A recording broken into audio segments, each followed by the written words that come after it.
Hello, Phil here from Wings of Pegasus, and welcome to another analysis video. On the agenda tonight, we have Johnny Winter, and this is one that I've been waiting to get to, and I'm going to be having a little look at Be Careful with a Fool, and this is going to be from 1970. So we'll get Johnny up on screen and see how he's getting on.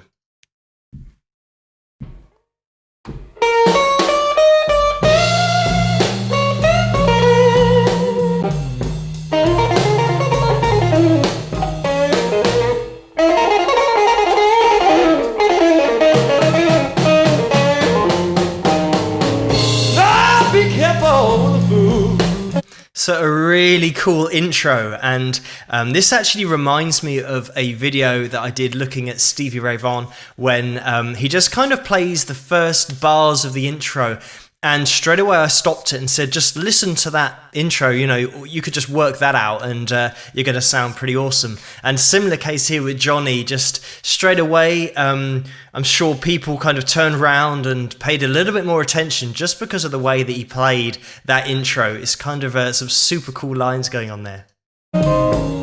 Someday, make it smart.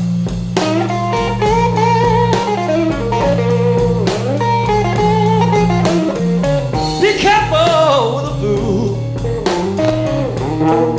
Someday, make it smart.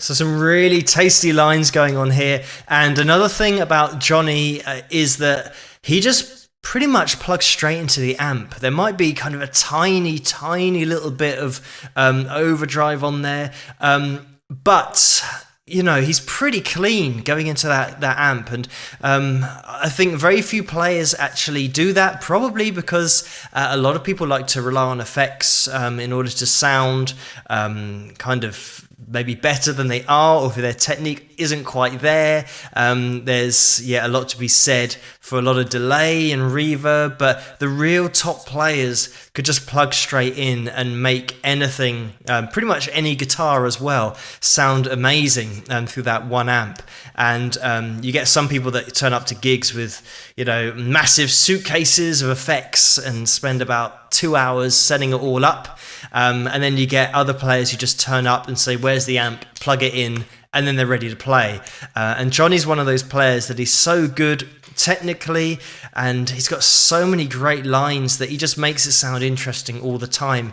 And another thing that I haven't even mentioned yet is the fact that Johnny's singing. I always say that when you sing as well, it adds a whole nother element to the playing, and you now have to kind of work on your vocal, make sure that's good as well as your playing. But Johnny's one of those players who's got a really cool voice, kind of bluesy voice for that really suits the style that he plays, and he can almost do a call and response with a vocal line and then playing a guitar line as well. So it's like he's got two voices, one coming out of the guitar and one coming out of his mouth. But yeah, so it's really cool so far. I used to love you, woman. How bad you treated me.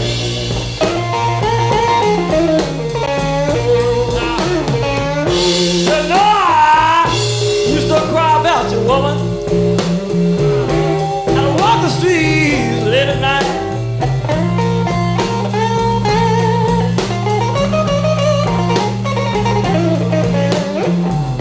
Lord, I used to cry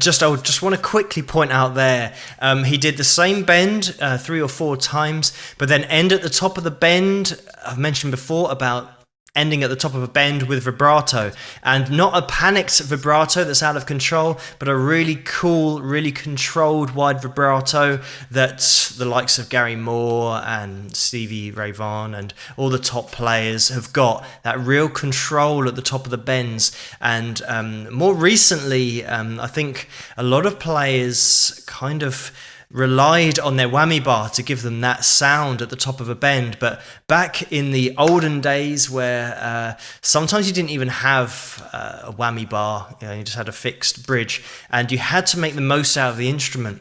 And that also goes for the lack of effects that were around kind of back in the day. Everyone had to get their own signature sound just with their hand and their imagination.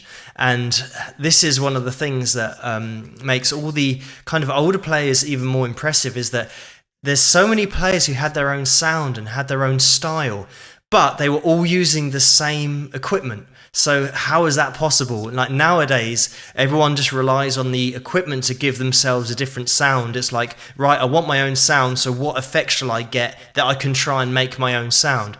It's like, if you just focus on getting your own sound by playing and not needing to rely on any particular effect, then you're going to be so much better off, because that's how pretty much all the greats did it. It was always just plug in and play, and then that was their sound coming out of the amp. It wasn't coming out of an effects processor. So yeah, really cool stuff here. I'm just going to listen to it a little bit more. And another point on the audience, they're just all transfixed on this guy playing and singing.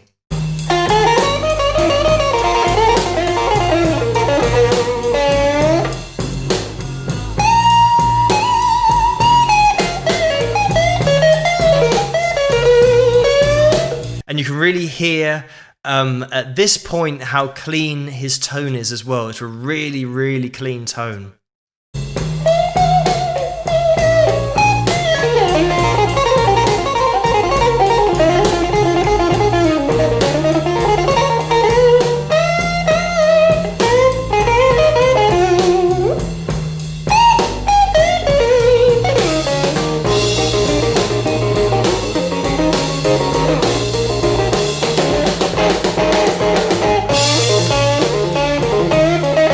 So yeah, really clean tone, but the playing doesn't suffer from the tone. If anything, it makes it even better because you can hear how good Johnny's technique is on those runs, those bluesy lines, that he spends a lot of time in kind of pentatonic shape 1, if you know what that is, if you play guitar.